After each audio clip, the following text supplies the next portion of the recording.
سلام علیکم برادران. این بچه ها باید پایگاه کنن.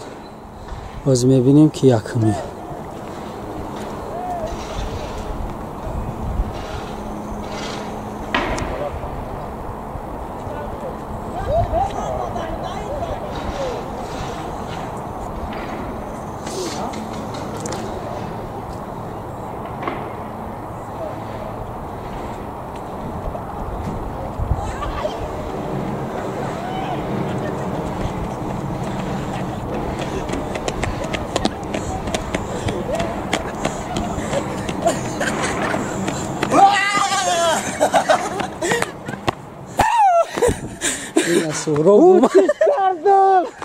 این از سهراب اومد. سعیمدین شرمنده همو کردی. مغز نداره گپ میزنه.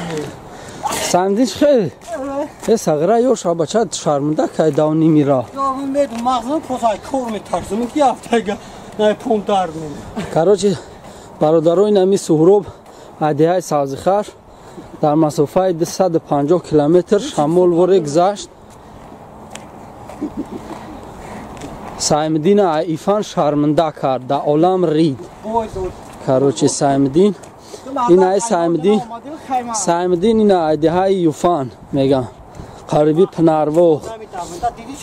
این های سهراب عدیه سازخر همی برادرها یک شرط کردن بین هم دیگر 6 مرغ انا جورا حوزی باید که شمالجینگ وره مسئله را بینن مسئله را بینن کراچی آدم بایدودگی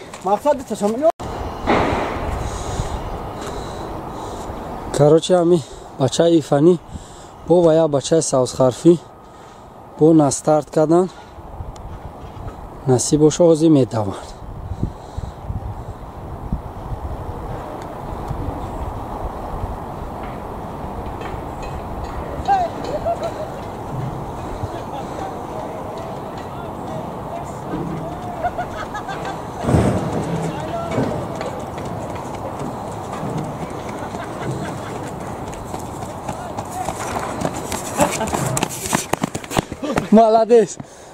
مالادس اینا ایفانی دفعه غالب رومد ابرچکای من پولنی جگولیش درد گرفت.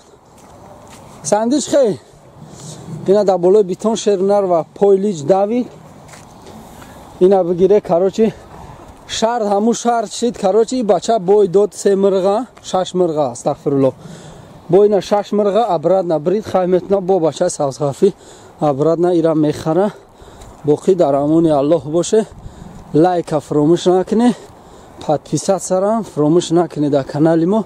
آخه ویدیو استرایی تلنی شد که بسیار میشه ان شاء الله. پناه الله.